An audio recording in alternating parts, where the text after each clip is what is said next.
Very welcome to Radio Espial, episode 25. If I'm standing corrected, this is the first episode of 2023. I think our last episode, 24, went out that was on MH370. That went out in November, December. So it's good to be back.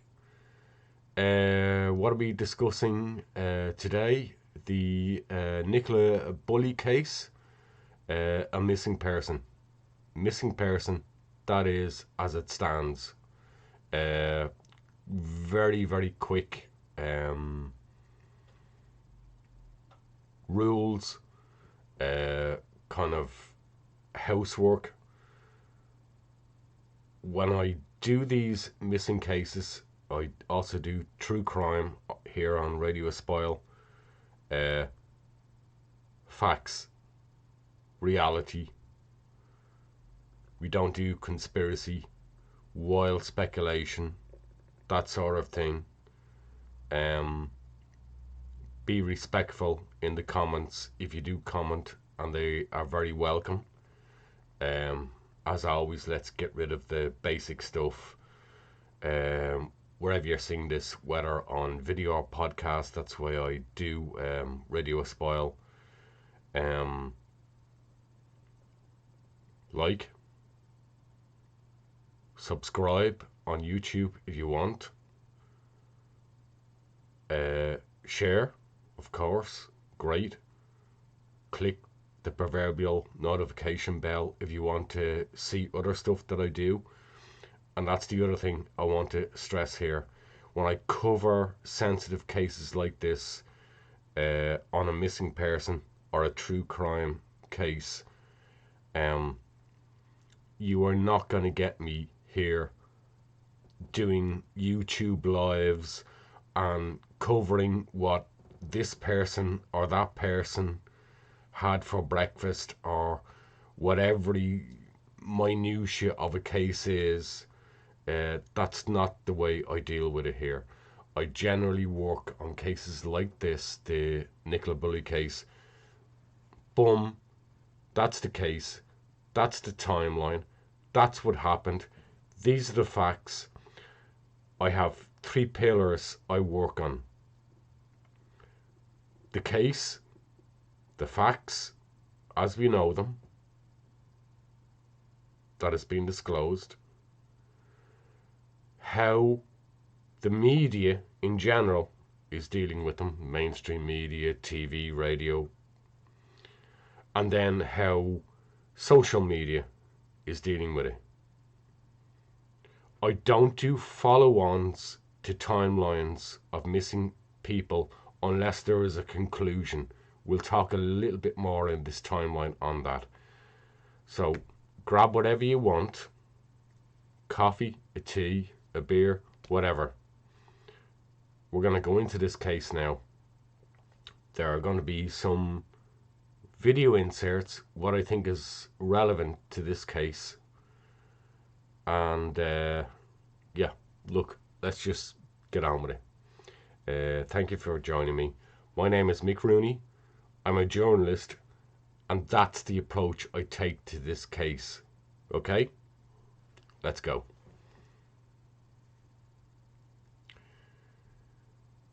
This is Nicola Bulley. This is Willow. 2 important entities in this case. Okay? I'm not certain, but I believe Willow is a female brown spaniel. Okay?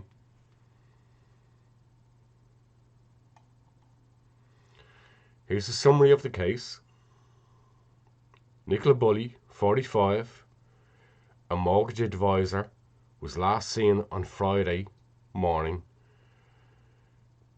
January the 27th, at around 9:20 a.m. while walking her dog along the River Wyre. I believe it's Wyre. I often, and forgive me if I slip into it, I sometimes do Weir because it's a very common word for areas in the UK. So if you hear me slipping into it, don't kill me. It's just a slip. It's Wyre in St Michael's on Wyre, Lancashire. She has just dropped off her two daughters, aged 6 and 9, at the local school in the village. We'll take a look at all that in a second. Miss Bulley's phone was found apparently still engaged on a work call on a park bench nearby, along with the harness and lead for our dog Willow, Springer Spaniel. I actually, in many years ago, I had a Springer Spaniel. I actually know a little bit about Springer Spaniels. I actually had a Cocker Spaniel in my younger days, so I do know a little bit about their temperament. Now we're going to get into the timeline, okay? So Friday, January the 27th, 2023. This is the basic description issued by Lancashire Police. I don't know whether it was on the day. I believe it might have been the following days. I'll talk a little bit more about, missing persons and how that, and, the whys and wherefore. Why didn't I hear about this case? Why is this case getting more attention? We'll deal with that here. So clothing description. Nicola is white, 5'3" tall, with light brown shoulder length hair. She speaks with an Essex accent. Essex being, for my other viewers outside of the UK, is a county within England. She was last seen wearing a long, knee-length black quilted gillet with a hood, the coat. She had a black Engelbert Strauss coat underneath, which had long sleeves and came to her waist. England, cold time of year, you're going to double jacket up. And by the way, excuse me, I'm head cold, so. She was wearing tight black jeans and had long green walking socks tucked into her jeans. She was wearing size 5 ankle length green Wellington boots from Next, a shop, a retail outlet, clothing outlet in the UK and I think other areas of the British Isles. Her hair was tied into a ponytail. She was wearing a pale blue Fitbit wristwatch. I'll talk more about the Fitbit wristwatch. Don't worry, it's coming up. Okay, now these are released police, Lancashire Police images. I believe these were, I'm not quite sure whether these were the elevation suggests to me that this isn't doorbell, this is a CCTV from her house. I'm gonna talk more about that regarding the house, her partner Paul, and other things around the case. We'll touch on that, so just, we are getting there. There's a blue tint on these photographs that were released. The jacket you see, the outer jacket, the full outer jacket, is actually much darker than these images show. It's actually more black than it is blue, and don't get me started on black and blue. So just to be clear on that. Again, this is another image at her house as she was leaving that morning. You can see the dog present down here.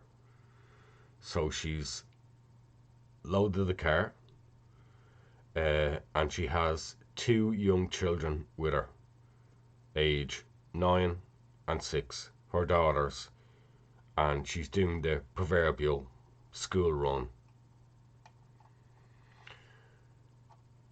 This is the timeline as we have it. I'm going to quickly go through it.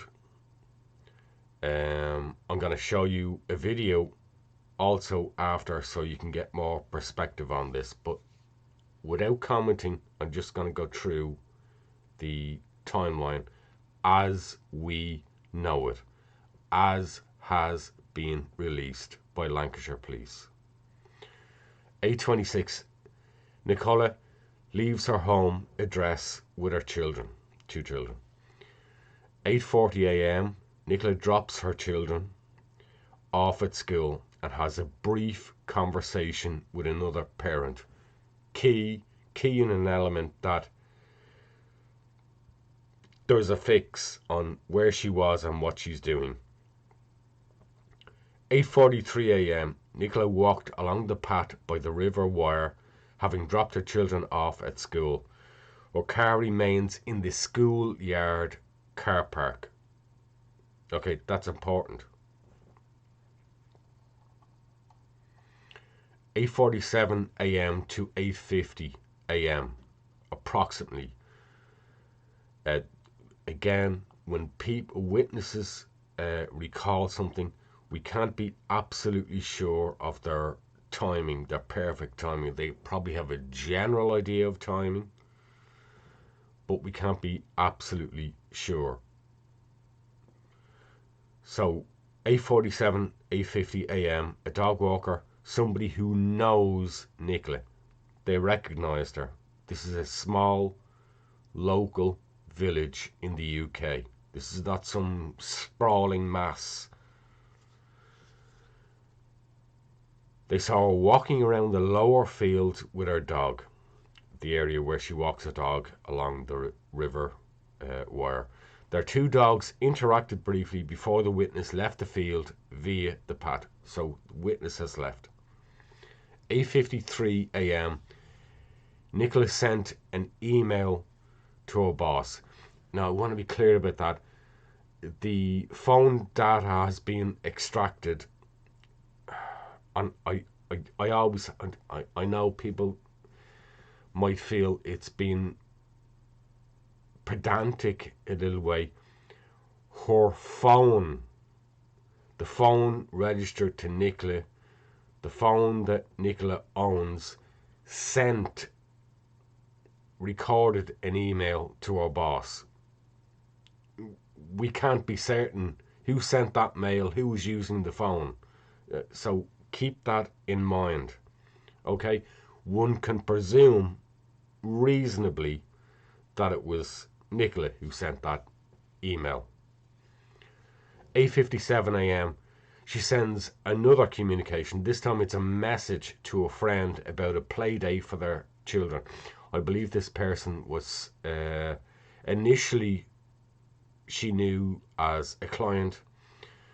She was doing work for as a mortgage advisor to purchase a house. Obviously they got to know each other, they became friends, and she was organising a play date later, I believe that week. Again, this is an important detail. 9:01 a.m, she logs into a team call. This is the company that she works for as a mortgage advisor. I want to stress, she logged into this call at 9:01 a.m. as listening to it. She actually put her phone on mute. In other words, and this is important when we get into later details, in other words, people on that call, I'm sure there were multiple people on that work call, could not see or hear what she was doing. She was monitoring the call.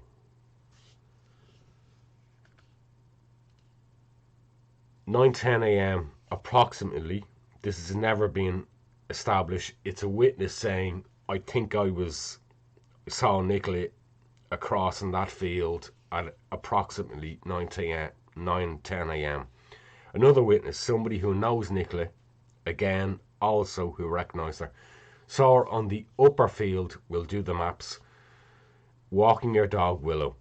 Both witnesses confirm later to police that the dog is off the lead and not wearing the dog brace harness.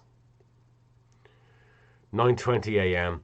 Nicola's mobile phone is later GPS located to the bench it was found on. Okay? So mobile phone close to or on bench is later found, data extracted from it, GPS location, meaning that's where that phone was, pinged at that point, at that time. Now, 9:30 a.m. Officially, the work team call that Nicola was on, it ends, but Nicola remains on the call, logged into the team's call. Most people, when a call ends, and sometimes minutes before, when we know that we're on a work call and it's coming to an end, we're all, clicking out, right, good luck, see you, goodbye, we're all.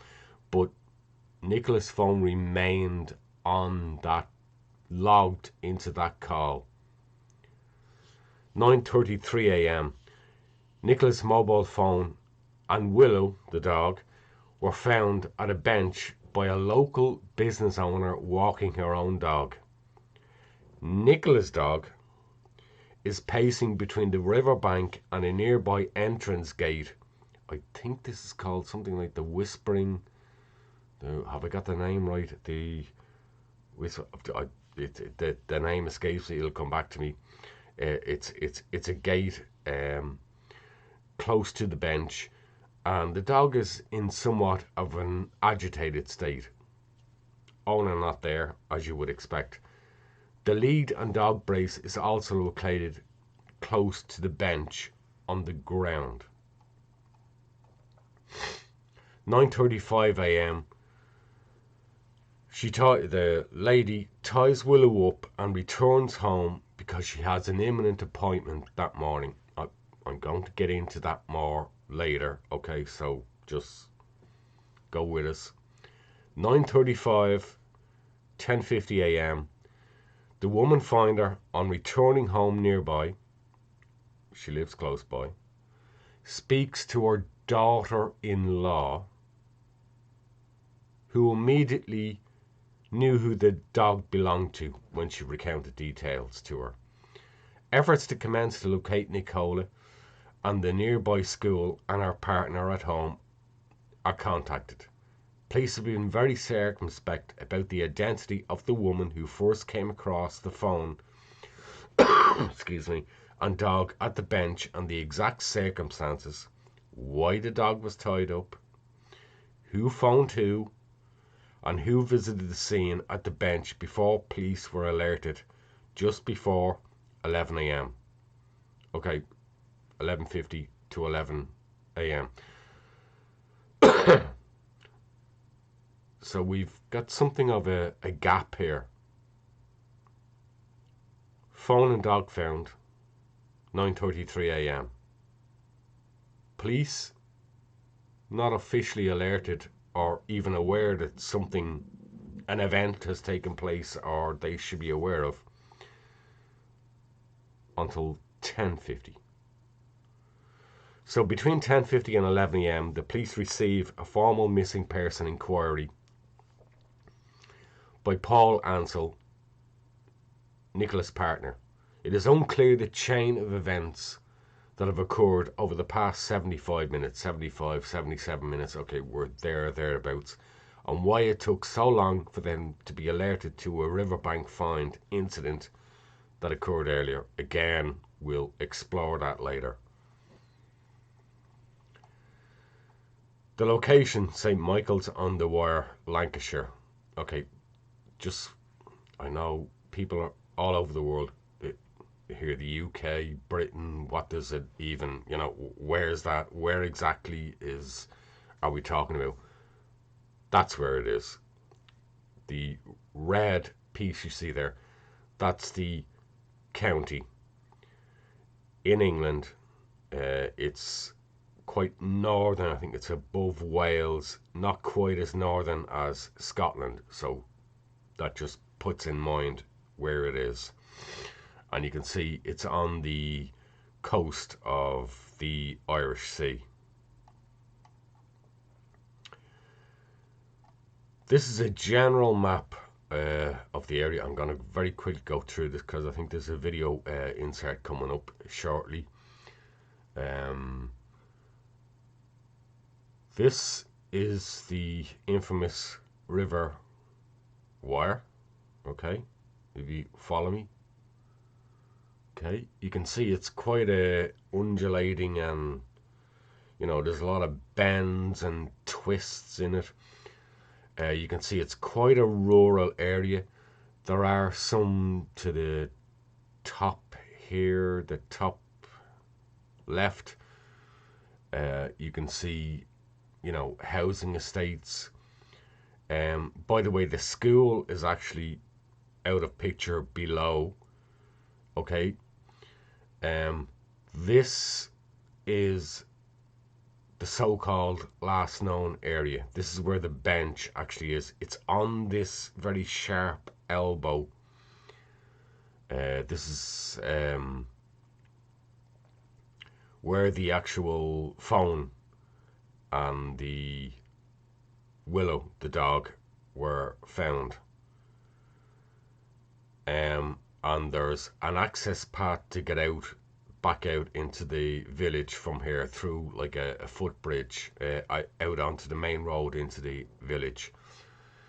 When I stress that, just basic points here, you've got what I'm showing here, a lower field and an upper field. These are important because they're the two witnesses that saw Nicola that morning.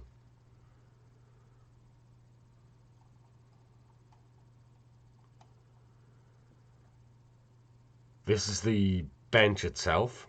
Okay, typical park bench, nondescript, bit worn and faded.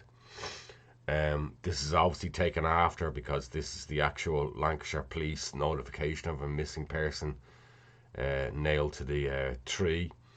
You can see the sort of makeshift fencing around the area. I believe just out of picture here there's a turnstile sort of gate that you walk through to get to the footbridge. This is looking out onto the area where police working theory supposedly believe that maybe Nicola entered the water. As you can see, there's a slight incline on the banking. It's not heavily grassed. The water is a bit the grass is a bit snarly, and a lot of twigs and undergrowth sort of there. And you can see that the water itself is, I think this image was taken a day after the incident. There was a moderate flow on the river, but as you can see, this is certainly not what we call a fast flowing river, which has been in other media organizations described. Now, let's all understand that water, particularly rivers, can be grossly underestimated as to their currents, tidals, swirls. You know, they can look like almost like a pond, but you know, they have their dangers. You don't know what's down there, what's below. We have learned that along this patch, this edge, that there were some rocks slightly below, that on the day the water height was approximately 18 inches to about 2 foot. Obviously it's much deeper out here in the center, but generally, you know, you fall in there, you would expect to, you know, have a bit of a shock, but to be able to clamber back out. But that depends on the circumstances that you enter that river. Okay, at this point, I'm going to stop. I'm going to show you a video timeline, and I want you to pay attention in this video to the walk that Nicola did with her dog. And incidentally, I also want to point out, this wasn't just a walk that she did with Willow, her dog. Sometimes her partner would take the dog out in the morning for the walk. Sometimes they would both go together for the walk. But this was a regular walk that they did. And it was generally in a loop out of the village from the footbridge and access point, where they go down the footpath, keep walking, lower field, upper field. They might let the dog loose in the fields, the upper and lower fields, and then they would, or she on this morning, would then follow her normal route and double back and follow the pattern back eastward to where she entered the river area. And then she would just simply walk back to her car, which was only several minutes away, parked on the other side of the river, and whatever, either go pick groceries up or return to her home. She spent an awful lot of time, like her husband, working from home, as well as going out on site visits to houses and properties and what have you, for the nature of her business. Anyway, go look at the video and you'll see what I mean.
Okay, so the search and police investigation.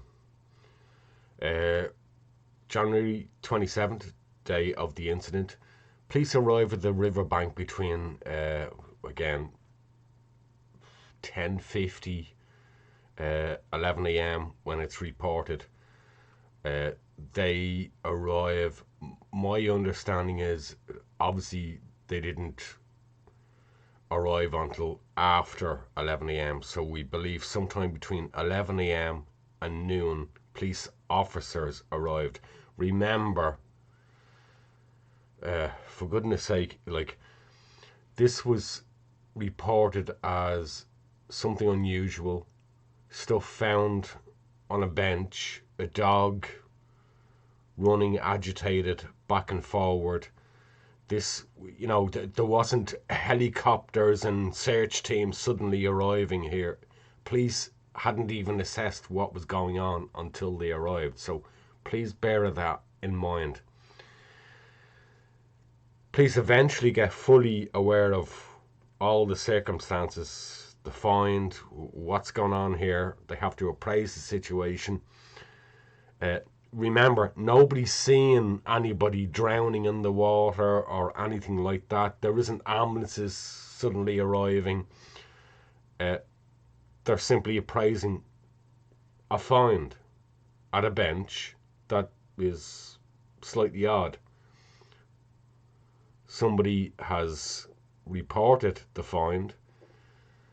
The partner has linked that, yeah, that sounds like our dog, and my wife or my partner went out taking him for a walk. She hasn't come back. What's going on? By mid-afternoon, as time passes, a diving search team is deployed into the river with boats. January the 28th, Lancashire Constabulary deploy drones, helicopters and police search dogs as part of the major missing person operation. So now it's officially a missing person search operation. They are assisted by Lancashire Fire and Rescue Services as well as Bowland Pennine Mountain Rescue Team and the Northwest Underwater Search Team. Excuse me. January the 29th, local residents hold a meeting at the village hall to organise a search for Nicola at 10:30 a.m. on Sunday, and around 100 people joined the search. So this is when it's beginning to start hitting the media fully. Police urge volunteers to exercise caution, describing the river and its banks as extremely dangerous, and saying that activity in these areas present a genuine risk to the public. I just want to note, take it for what it will, that tree also had a warning about people being careful at the riverbank and being surprised by the depth of the water, or that it was dangerous water. Those council, whatever, I assume local council notifications were on a number of areas along that River Wyre area. January the 30th, Superintendent Sally Riley, who's now been appointed and following up on this case from Lancashire Constabulary, says police are keeping a really open mind about what could have happened and that they are not treating her disappearance as suspicious. Okay, so they've no evidence that something is suspicious here. Excuse me. But it's interesting, already 2 days in, they're already saying to the public, nothing to see here, nothing suspicious, we're just dealing with a missing person. January 31st, Lancashire Constabulary speak with a potential witness, a man who has been walking a small, white fluffy dog near the River Wyre at the time of her disappearance. Her family released a statement saying they have been overwhelmed by the support in their community and that her daughters are desperate to have their mummy back home safe. This really is now when the case is starting to gather not just local, regional, but we're now into a stage where something's weird here. We're now into where national TV media, we'll talk about that later, calm down, start to get to grips with this case. February the 1st, Nicola's parents, Ernest and Dot Bulley, speak to media about the horror they faced over the possibility of never seeing her again. Her father says, "We just dread to think we will never see her again. If the worst came to the worst and she was never found, how will we deal with that for the rest of our lives?" February the 2nd, Lancashire Constabulary speak with more witnesses. A second witness who they identify with the help of the public CCTV, but the witness tells police they did not have any further information to aid their inquiry. Officers from the Northwest Police Underwater and Marine Support Unit searched the area close to where Nicola's mobile phone was found, while police divers continue to scour the River Wyre. Meanwhile, her family appealed to the public for help tracing her. Speaking with Sky News, her sister Louise Cunningham said, "There has got to be somebody who knows something, and all we are asking is, no matter how small or big, if there is anything you remember that doesn't seem right, then please reach out to the police. Get in touch and get my sister back." Nicola's father says his family hope their interview would spark a light that would lead to her being found. With the permission of Nicola's family friend, Tillian lists, I think she did this on social media, lists 11 things she thinks the public should know about Nicola's disappearance. This includes why Willow wasn't wearing a brace harness. The family and friends of Nicola Bulley are becoming increasingly distressed about wild online speculation and unfounded claims. Excuse me. And again, this is when the case has now got to a national, and actually at this stage it's now getting to an international profile, and we're starting to see the distress on the family, the frustration for them, and we're already seeing the wild speculation start to get in, and already the friends and family of Nikki, feel that enough of this now. We need to step in and start to address what people are saying, particularly on social media, and pretty much running away with themselves. So Chilean lists out some points to sort of, as it were, correct maybe what they feel is frustration that maybe the Lancashire police themselves could have done, to also allay some of the speculation. So let's start with that. So she clarifies, Paul and Nikki both mostly work from home, which is why he was at home that day. They have CCTV, and there is a reason why Paul has never been a suspect. Family and friends need these accusations to stop immediately. The fact that I've had to write this is disgusting, to be honest. They both do this walk regularly, and Paul is very well known in the community and very well recognised. The dog never has a harness on for a chunk of that walk. It's removed at the gate at the top of the field and then put back on at the gate when they leave. They very rarely take the ball out for walks with Willow now because she is very, very protective over the ball and haven't done for a while. Nikki quite often would put her phone on loudspeaker when talking. The dog was found very close to the bench and the harness. The harness was found on the floor. I think she means ground. Not on the bench. Nikki is an incredibly strong swimmer. Nikki drove to school and then left her car there and walked to the river. The dog was dry when found. The dog has since been back to the area. This is something police did do. They brought the dog back, and with some behavioural assistance wanted to see would the dog react in a certain way, lead them somewhere, give them some kind of inkling. We don't know if any of that led to anything. There's CCTV at the back of the caravan park. The only camera that isn't working is the one that would have seen everything on the pathway. I would kind of slightly dispute that. I think we're now learning 16 days in that there's actually a number of blind spots and areas around that location that actually don't do a great job of covering everything in the area, and people moving around it as Nicola would have done on her double back journey taking Willow for a walk. Excuse me.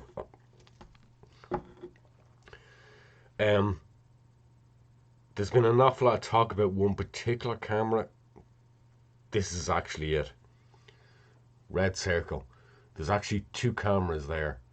One points in one direction. There's another camera pointing more towards this area, which is the area where the bench is slightly east, as it were, to the left of where this picture is taken from. It was described as broken. That's a regular thing I find in cases like this, where police look to see to check CCTV camera and then find half the time they're either atrocious quality, camera footage has been overwritten, or just the cameras aren't properly working. February the 3rd, Lancashire police say they are working on the hypothesis that she may have fallen into the River Wyre. Superintendent Sally Riley urges against speculation, but said it was possible that an issue with her dog may have led Nicola to the water's edge. It's exactly that. It's a hypothesis. Possible and issue, and it seems just plucking hypotheses out of the stars. She urges the public to look out for items of clothing Nicola was last seen wearing and gives an extensive list. This is obviously if she went in the river and clothing became detached, as it were, from the body, that if they were found, that would give them a fuller indication, yes, she went in the water. Nicola's friends also share heartfelt appeals via television interviews, including Emma White, who tells the BBC that Nicola's daughters were continually asking where she was. February the 5th, Private Search Team Specialist Group International, SGI for short, led by an expert in forensics, Peter Faulding, are drafted in to search the river with advanced sonar equipment. The team offered its services free of charge after liaising with Nicola's family. They begin their search on Monday, February the 6th, but don't initially find anything. Emma White, a friend of Nicola, disclosed to media that she was aware from police efforts to gather telephony data that the Fitbit watch had not been synced to the phone since Tuesday, February the 24th. I'm going to talk more about that later.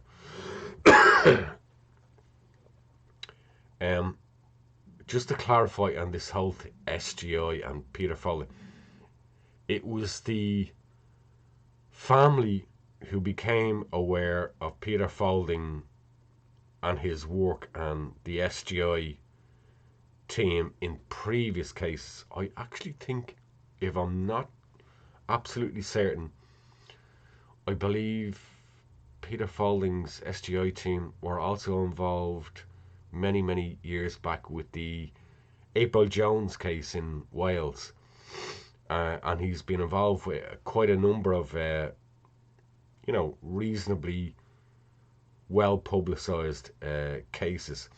So he's dealt with multiple police forces across England.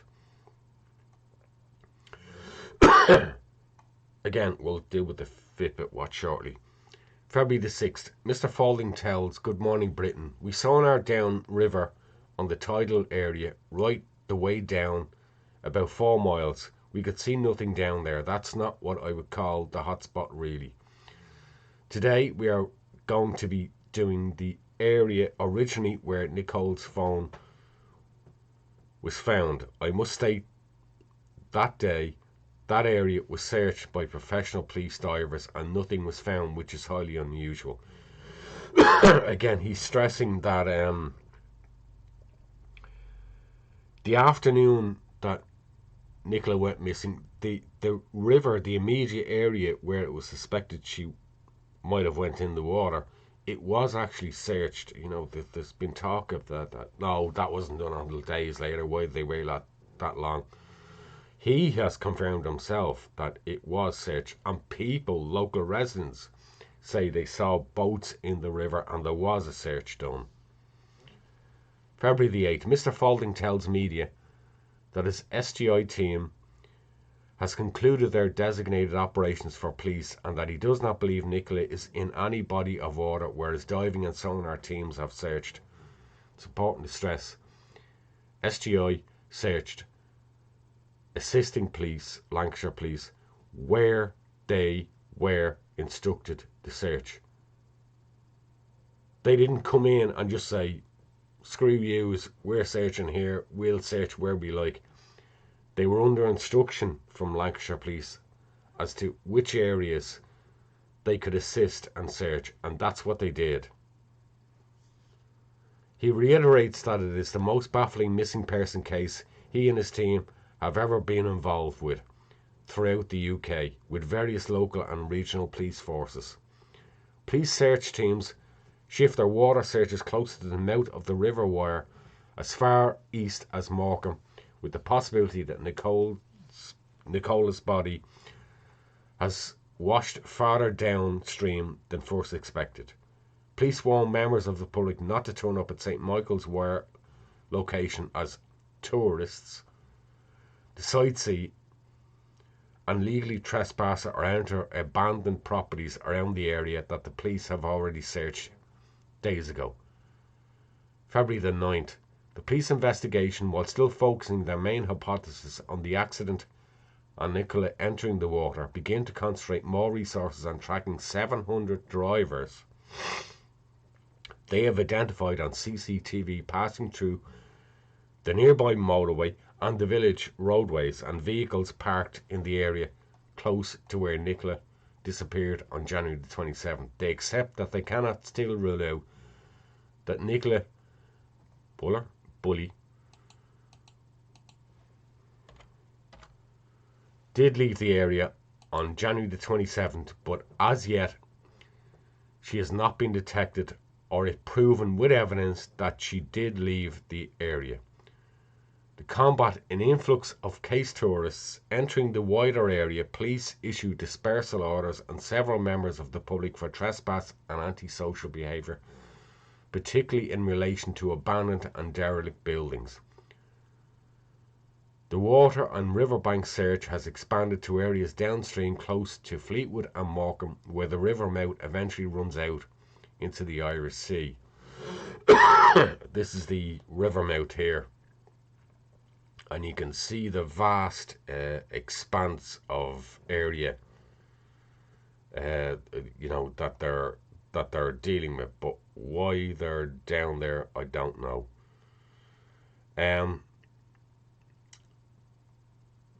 Before I move from this, I want to just touch, I haven't got it in the timeline, but I want to touch on something that has come up as well in the media, but more so social media. Again, apologies, excuse me.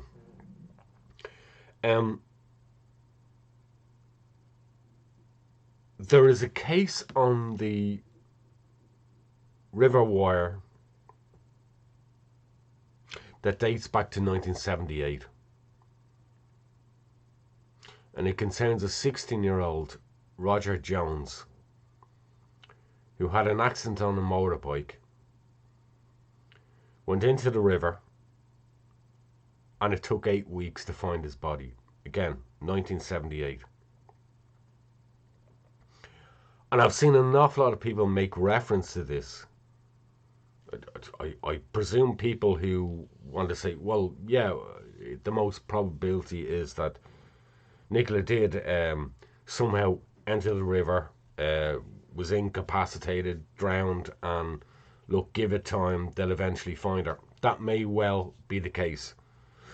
But it is ridiculous to make any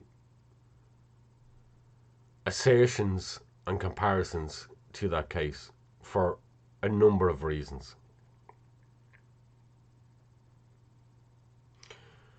A tragic case though it was, Roger Jones in 1978 was a 16-year-old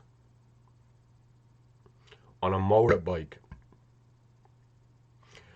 He was catapulted in an accident from that motorbike directly into the river.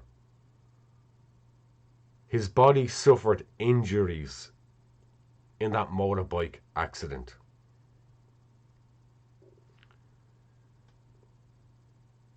It was more than 45 years ago. The River Wyre has changed considerably, not as a river, but structures, bridges, embankments have been put in place, something that would catch a body. The search teams in 1978 have had nothing compared to the kind of search equipment and capability that they have nowadays. But more importantly, Roger Jones entered that river considerably further upstream, much further away, several kilometres up, which would have taken his body longer to flow down, and with a hell of a lot less obstructions at the time. So I think when that case is cited, that needs to be considered in mind. I'm not going to say any more on that.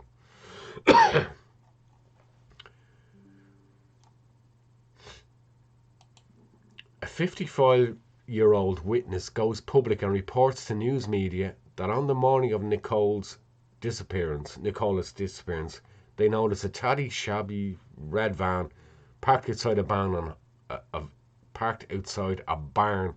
on Hall Lane. They initially reported to police, but had to again report it to them on Friday the 3rd of February. Until now, police have made no specific mention of this red van in public statements and media addresses. I might just qualify that in the last 48 hours they have started to mention it, and that they're looking at it and they're examining it. So just to qualify that, since I wrote this. February the 10th, a second witness also confirms the presence of a red van which looked out of place and familiar, but present in the area of Nicola's disappearance at 9:40 a.m. in Hall Lane. This may well be the first sign that Lancashire police have been following a definite and different line of inquiry to what they have previously reported, and why there has been an emphasis on vehicles on the motorways and village. We are at that critical stage now where, in this investigation, when Lancashire police need to be very, very clear on their investigation and their real suspicions, if any, outside of the main line.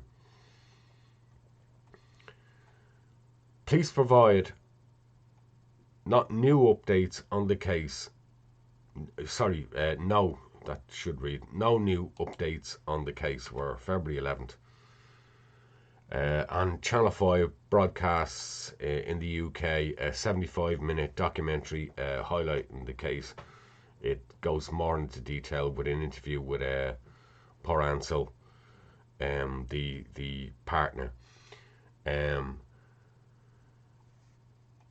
This image again. This just, by the way, the mention of the van. This is Hall Lane again. I'm struggling with this because this is where Hall Lane is. This mention of this shabby, tatty old van.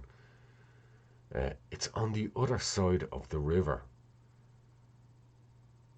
Lowerfield, Upperfield here. This is the entry access point they believe Nicola used. And it goes back to this increasing public belief of, oh, it must be abduction.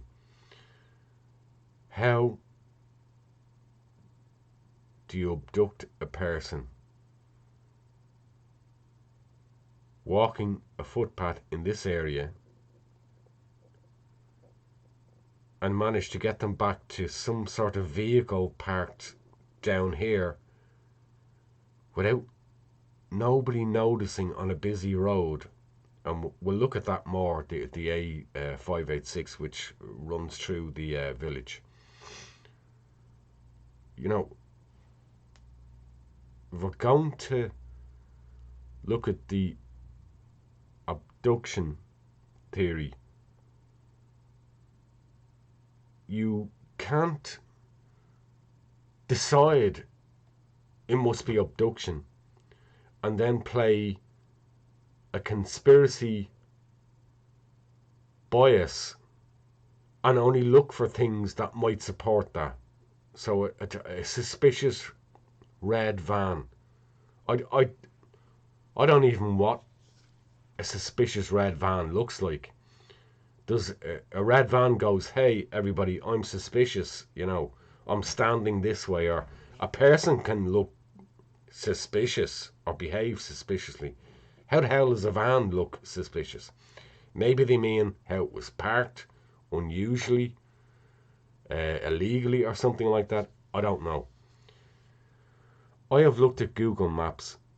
I have picked out no less than 6 vans or cars that are red in this area in recently taken photographs from late last year into this year. The place is full of red vans and red cars. You know, we need to be sensible here. If we're going to go down a road of abduction, just like the police have to prove a case of falling in the river,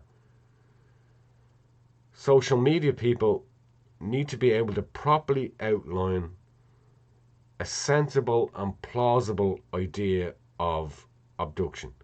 How does that take place? We're going to look at a little bit of that shortly. In fact, let's look at that now, because we're going to look at the regular access and departure point that Nicola took whenever she walked her dog.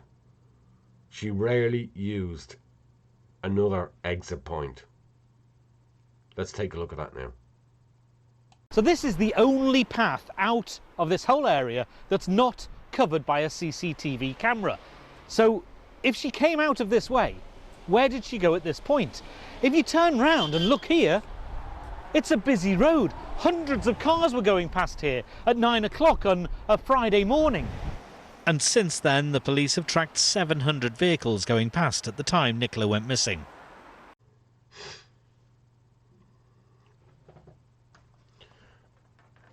As with all missing person cases, they gain significant traction and attention with various mainstream and social media. There's been far too much speculation with this case. Most of it is completely unhelpful and worse, a hindrance to the formal police search and investigation. As with all police investigations, whether a missing person or a criminal investigation case, and remember, officially this still remains a missing person case, the following should be borne in mind. The general public, be it through social media, mainstream media,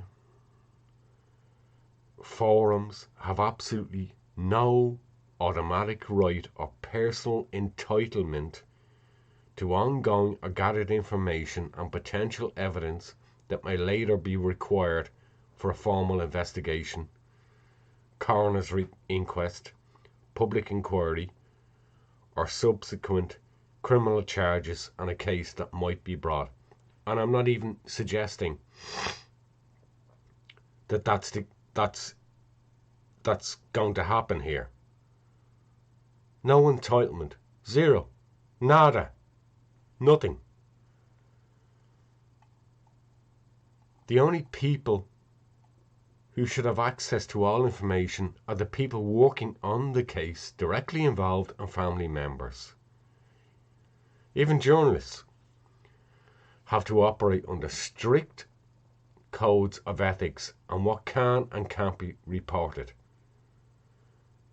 And even with investigations with active officers and family members, there are levels of need to know information as it filters down and is released before ever reaching the public forum. As examples, an officer carrying out door-to-door inquiries, as I know has happened in this case, or a diver in a river search, or a mountain rescue team, or a police officer acting as a family liaison officer, or an administrator drafting a public release for media on behalf of the police, is not going to be fully aware of all the fluid and moving parts of an investigation higher up. If you're wondering why watching Superintendent Sally Riley in every press conference seems to be saying one thing and yet describing actions by the investigation team indicating another. Well spotted. But that's our job as a senior superintendent, to ask for the public's assistance, but carefully protect the integrity of the active investigation and where it might eventually lead. She's not incompetent. She's actually doing a superb job. Maybe I question that. I have some issues now with the way this is starting to develop, of carefully choosing and crafting our words for the press and public. That's what police do. They carefully craft their words. They're thought about. They don't just rattle off randomly in press conferences.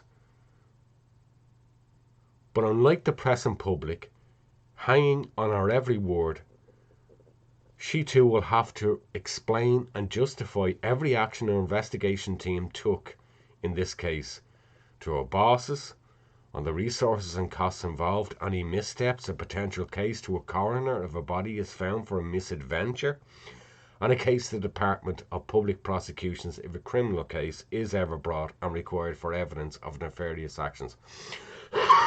Excuse me.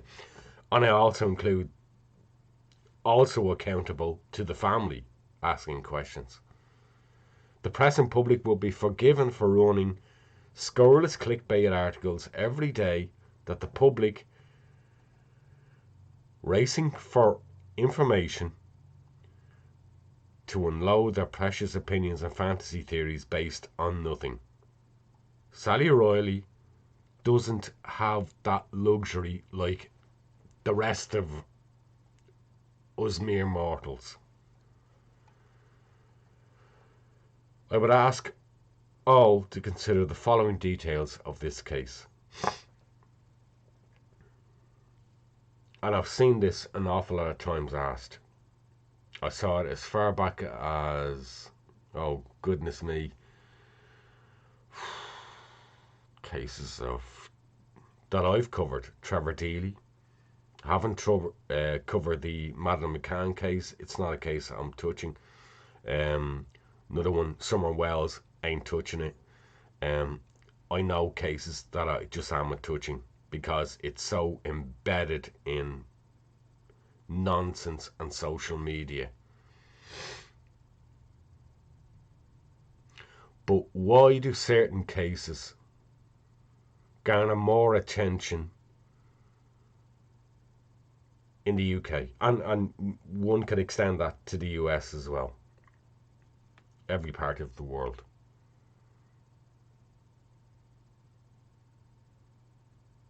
You know, there's a reason. Here's the way it is. This case has started as a missing person case. It's still officially a missing person case.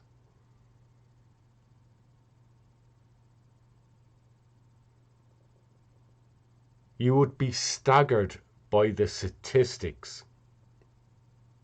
I can speak for Ireland, I can speak for the Netherlands, I can speak for the US, I can speak for the UK. I'm sure it's the case in many countries. There are many, many people every day who go missing for whatever reason.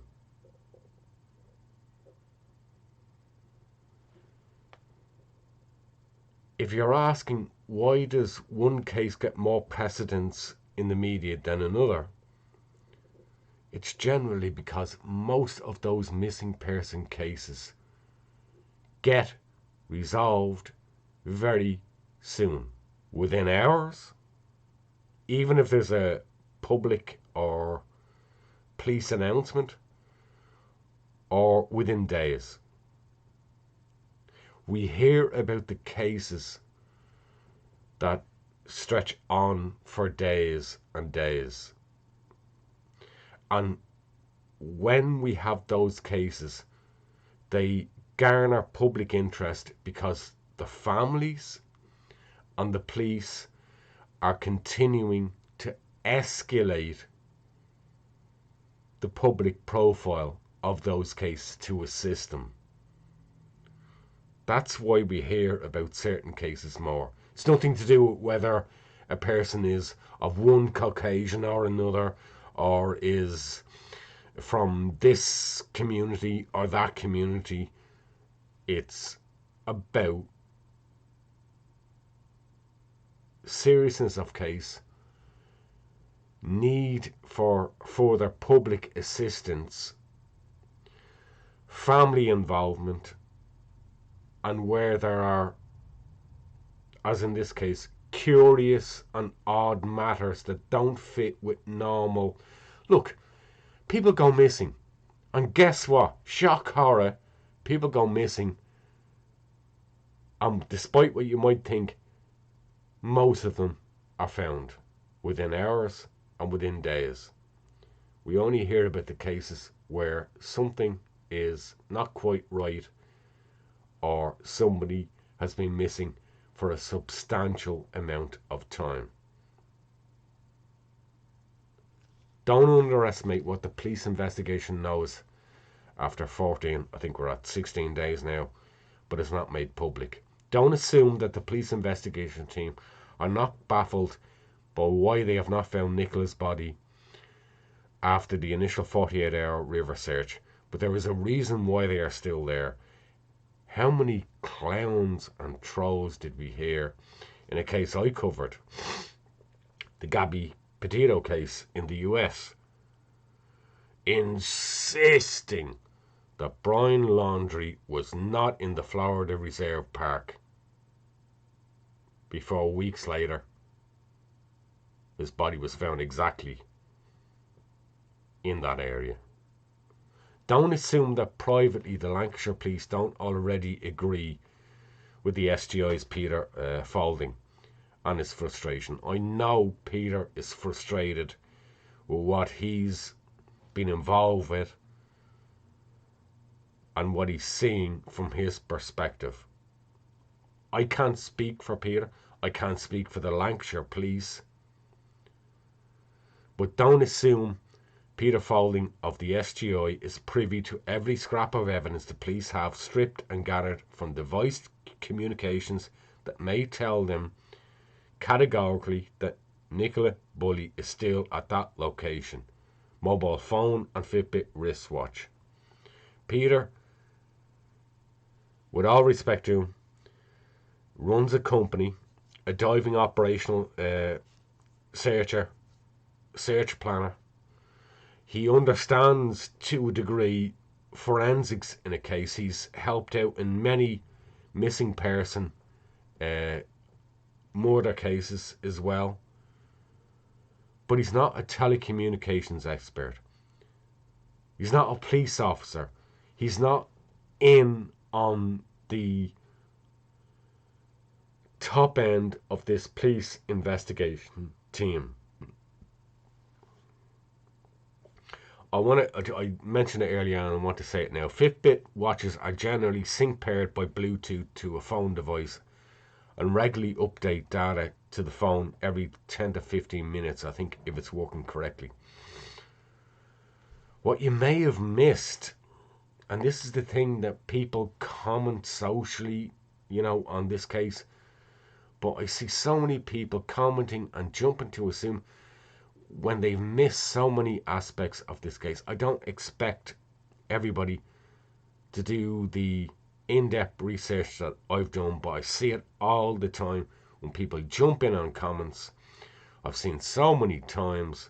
I've even done it, I think, once in this piece where I've referred to Paul Ansell as the husband, and I had to correct myself. He's a partner. That's the point. I've seen that so many times on social media where people want to comment on something, on very basic details of the case. They're completely oblivious, but hey, they've got an opinion. Emma White, who's a friend of Nicola, disclosed to media on the 5th of February, it's like a week ago, that she was aware from police efforts to gather telephony data that the Fitbit watch had not been synced to the phone since Tuesday, January the 24th. This isn't uncommon with paired Bluetooth devices, and it's possible that Nicola wasn't even aware that her devices were synced on the morning of her disappearance. Nicola's spaniel dog never left that location when found by the bench. The dog would likely have tried to follow her if she wanted to disappear or she was abducted, but did not.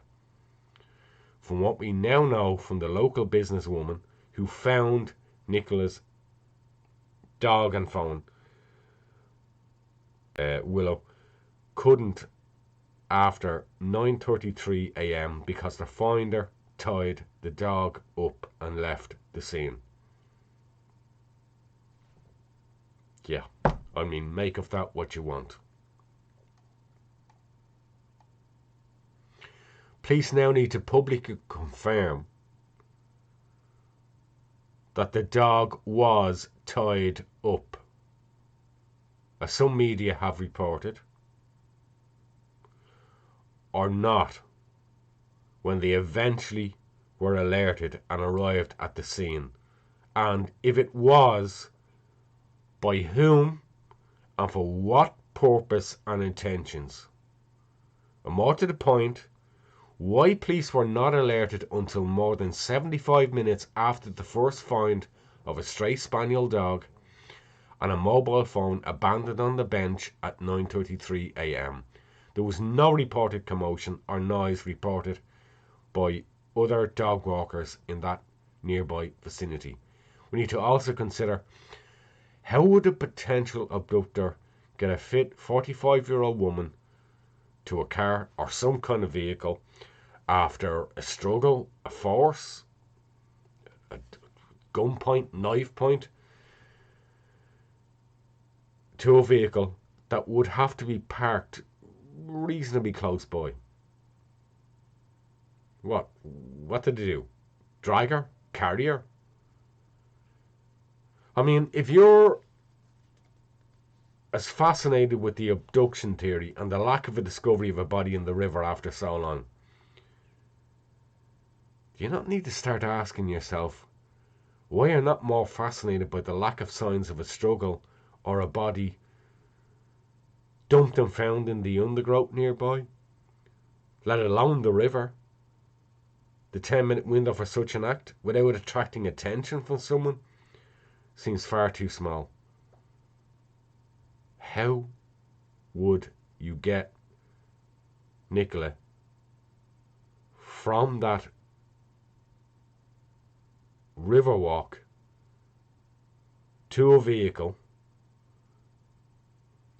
I'm sure if you're abducted, you're under protest. You're not going willingly. But somehow you get her to a vehicle and no one sees you. Nothing. There are really only three viable scenarios here in this case that fit some of the limited available evidence, and with a considerable stretch on some, I grant that.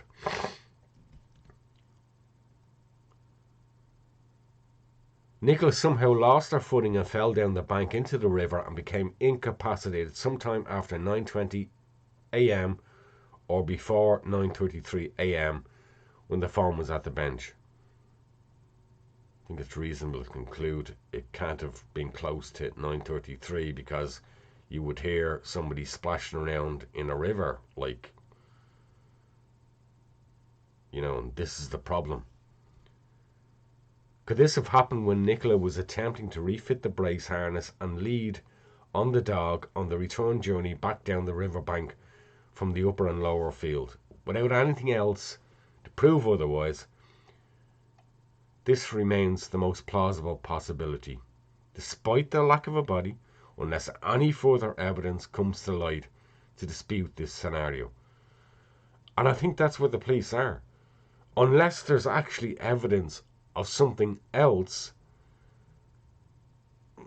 what are you going? Not having a body or somebody who saw her actually fall in the river is not evidence of itself that means we can eliminate this possibility. You know, this case is a classic. It's a classic case of both police in their primary belief, and I agree with many people, far too quick to jump to it, and the public, with their various wild speculations, falling into the trap of a lack of evidence is not evidence of itself. Nicola entered the water, this is scenario 2. Nicola entered the water by her own actions, leaving her partner, 2 dogs, 2 daughters, dog, and a good job. This seems less plausible than an accident without any supporting evidence on lifestyle, and the choice of riverbank location does not appear to fit with a deliberate act of drowning. Again, there's no evidence of personal motive publicly known to support this scenario. Please don't get me even into the nonsense of, oh, they had 4 companies and he had 4 companies and 2 were dissolving. Please, I've been down that road before. I do scam baiting stuff. I know, how companies operate, how you have to. Don't even go down that road. You're just looking for conspiracy bias that supports your belief. Nicola abandoned her dog, phone and current life and somehow managed to exit the riverbank pathway without being seen, and with or without the help of someone else.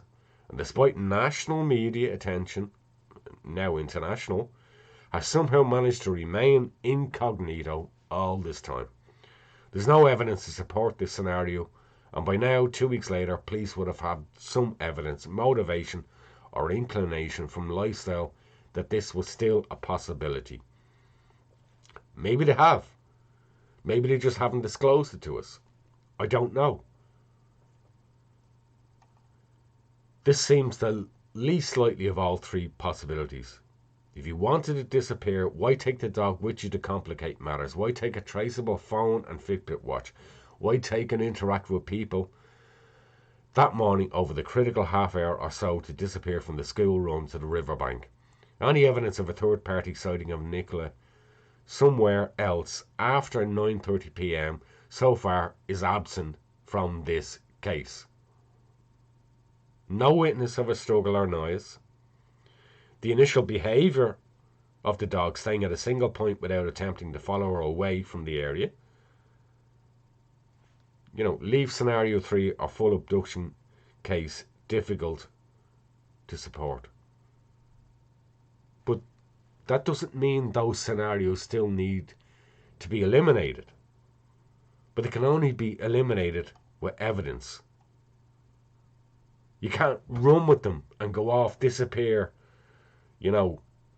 chasing off down a blind alleyway, going, no, this must have happened, she must have been abducted. It doesn't work that way. You must have evidence. Not coulda, woulda, shoulda, yeah, but no, but, and a load of whataboutery. I think it's clear that the investigation team is now trying to fully eliminate scenarios 2 and 3 to be certain another full-scale river search next week, that will be the Valentine's week, February 13th, 14th onwards, is still warranted in mid-February. But like the private firm SGI, who ended their active involvement on Wednesday, February the 8th, even the police search teams are going to reach a point soon when they are going to suspend day-to-day active waterway searches without new evidence, and that includes the searches at the Morecambe, Fleetwood, and right down to the Irish Sea and the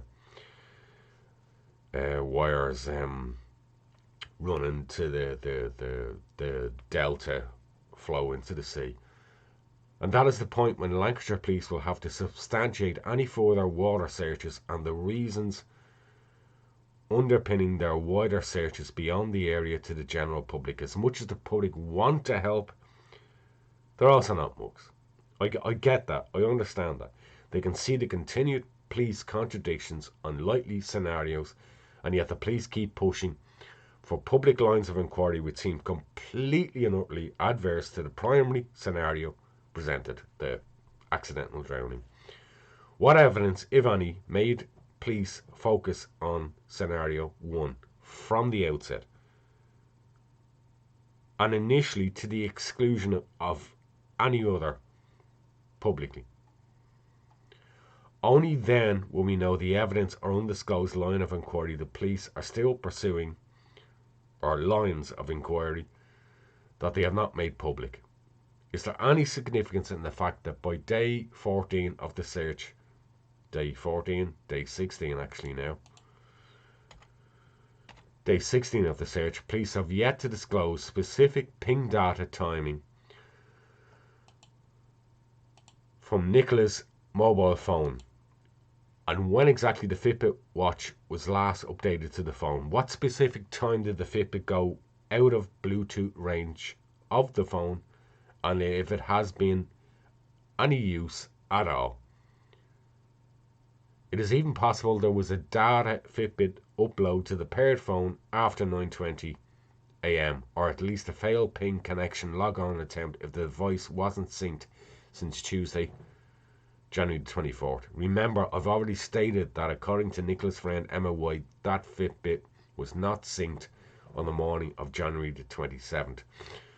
If all the telephony and communication data categorically supports the police's conclusion and scenario that Nicola went into the river sometime between 9:10 and 9:20 a.m, then why would police not, at least at this stage, offer up this evidence to counter the wild online speculation and criticism of their focused river search?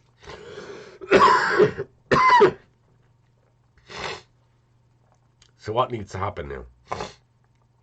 Police need to conclude their day-to-day water searches as soon as possible and present publicly the reasons and evidences, if any, why they pursued a 16-day or longer water search to restore both family and public confidence and trust in their operational investigation.